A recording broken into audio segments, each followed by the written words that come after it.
মানুষগুলাকে মুক্ত করে দিলাম আমরা, সেই মানুষগুলা এখন অস্ত্র নিয়ে আমাদেরকে মারতে আসে। এই বাহিনী বাংলাদেশে আবার কোথা থেকে আবিষ্কৃত হলো? দা বাহিনী, কুড়াল বাহিনী। এক মুরব্বী জানাইলো এটা হলো তারেক রহমানের বাহিনী। আমরা ভয় পাই না কাউকে, আমরা শুধু একমাত্র এক আল্লাহ ছাড়া কাউকে ভয় পাই। বাংলাদেশে দুইটা দল যুক্ত হয়েছে, একটা দল হলো আওয়ামী লীগ, আরেকটা দল হলো বিএনপি। দুইটার মধ্যে কোনো পার্থক্য নাই। গত 17 বছরে যেই ভাইয়েরা বলেছিল বাংলাদেশে গণতন্ত্র প্রয়োজন, যে ভাইয়েরা বলেছিল আমার বাসার সামনে বালুর ট্রাক, সেই ভাইয়েরা মৌলভীবাজার থেকে হবিগঞ্জে যাওয়ার সময় দেখি রাস্তা বন্ধ, রাস্তাতে ট্রাকের চাক্কা পাংচার করে ট্রাক রেখে দিয়েছে, কিন্তু বালু ছিল না। ভাগ্যিস আমাদের, আমরা সেই ট্রাক সরিয়েছি।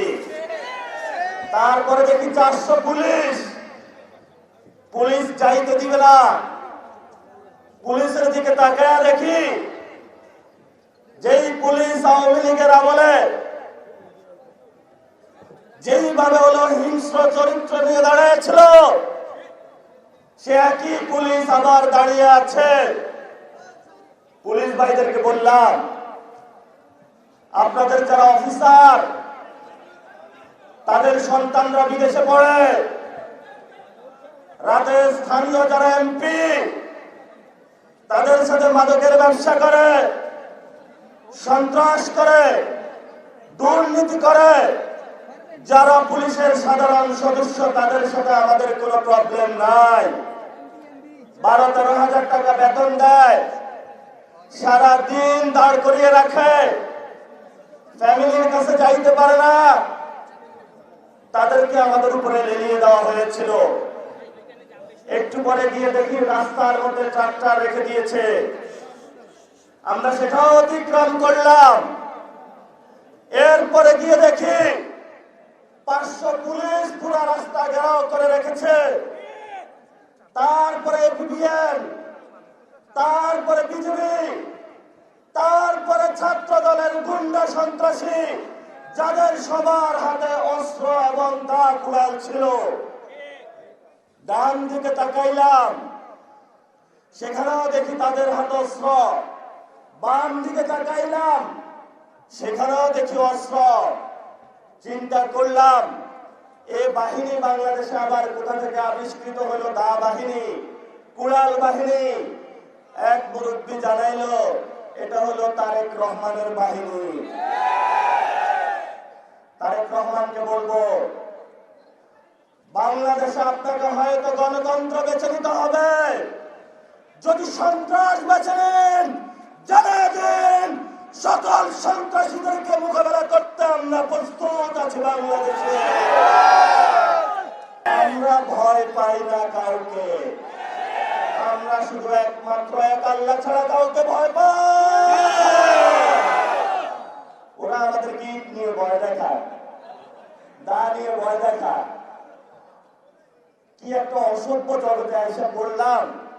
আমরা মনে করলাম যে 17 বছর এগুলা জেলে থাইকা সভ্য হয়ে গেছে। শেখ হাসিনার জেলে অনেক নিরপরাধ মানুষ ছিল জেলে, ঠিক আছে, আমরা একটু তাদেরকে উদ্ধারে এগিয়ে গেলাম, জেল খুলে দিলাম।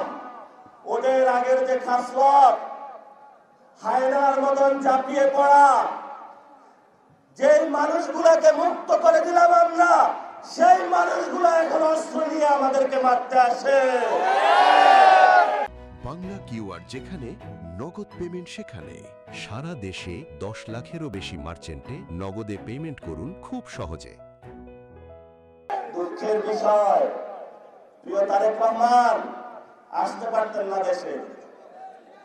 আমরা আপনার মাকে মুক্ত করে দিয়েছিলাম, রক্ত আমরা দিয়েছি।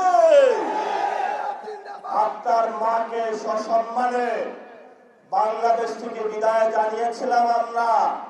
কারণ আমরা গণতন্ত্রকে শ্রদ্ধা করি।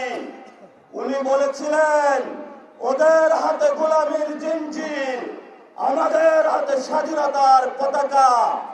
আপনার বাবা বলেছিলেন উই রিপল, ভারতের বিরুদ্ধে দাঁড়িয়ে সব সময় মাথা উঁচু করিয়ে দাঁড়িয়েছিলেন।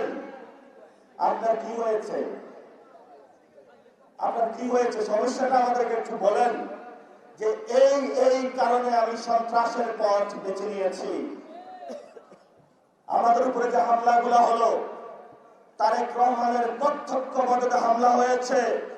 স্থায়ী কমিটির মিটিং বসেছে, ওই কমিটির মিটিং আলোচনা হয়েছে এদেরকে দুনিয়া থেকে নিশ্চিহ্ন করে দাও।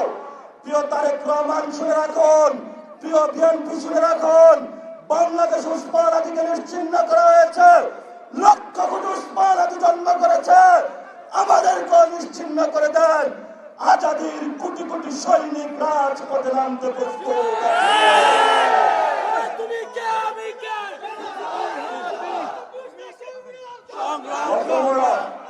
কত বড় চিন্তিত সন্ত্রাসী আপনারা চিন্তা করেছেন?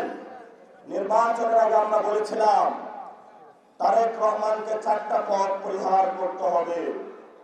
1 নম্বর হলো বাংলাদেশে চাঁদাবাজি পরিহার করতে হবে, 2 নম্বর সন্ত্রাস পরিহার করতে হবে, 3 নম্বর দখলদারি প্রতিহত করতে হবে, 4 নম্বর যারা ভারতীয় বাংলাদেশের আজাদী খেয়ে ফেলতে চায় ওদেরকে প্রতিহত করতে হবে।